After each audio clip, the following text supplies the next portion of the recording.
Today, we're going to talk about a technology that sounds like it's straight out of science fiction, but it's quickly becoming reality. I'm talking about brain-computer interfaces. For as long as humans have existed, our thoughts have been our own private space. But that final boundary, well, it's starting to change. And it's really important that we understand what this means for all of us. So, is your mind the last truly private place? It's a big question.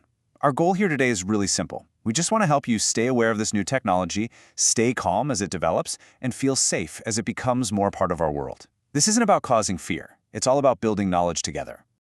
All right, so let's start with the basics. What exactly are brain-computer interfaces? We're going to break down how they turn our thoughts into actions. Okay, so at its heart, a brain-computer interface, or BCI for short, is basically a bridge. It's a system that can read the electrical signals buzzing around inside your brain and then translate them into commands. Commands a computer or a machine can actually understand. So yeah, you can think of it as controlling a device just by thinking, without ever having to lift a finger. So how does this actually work?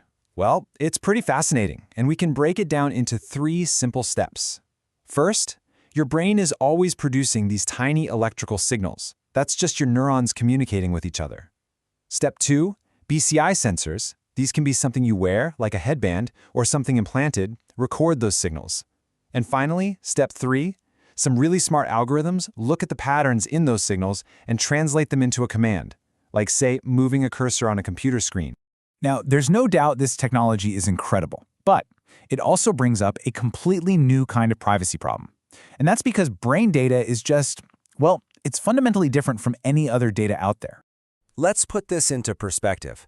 Think about the data your phone or your car collects. It knows your habits, right? It knows the route you take, maybe what you buy online. But brain data, that's a whole different level. It's not about what you do, it's about what you are. It has the potential to know your desires, your fears, your emotions, maybe even your intentions before you even act on them. We're talking about the most personal information imaginable. So this unique nature of brain data leads to some really serious risks that we need to be aware of. First, there's the risk of thought surveillance. This could reveal things like your moods, your private preferences, maybe even your political leanings. Second, there's data exploitation.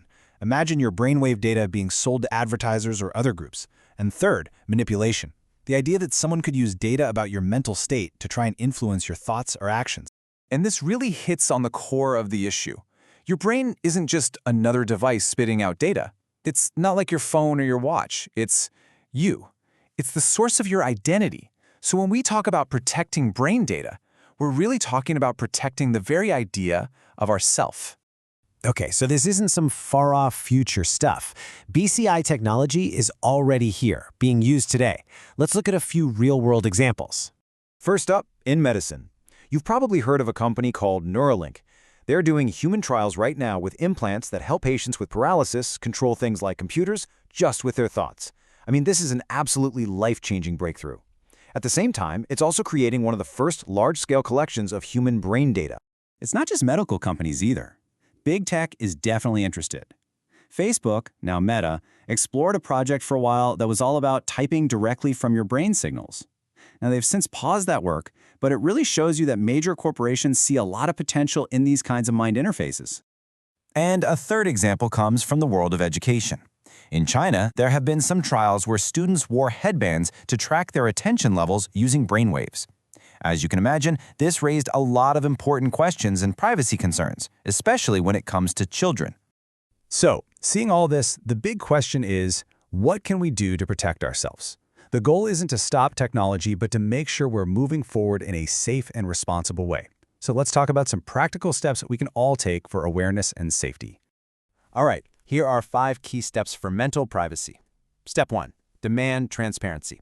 We need to ask companies to be crystal clear about what brain data they're collecting and why.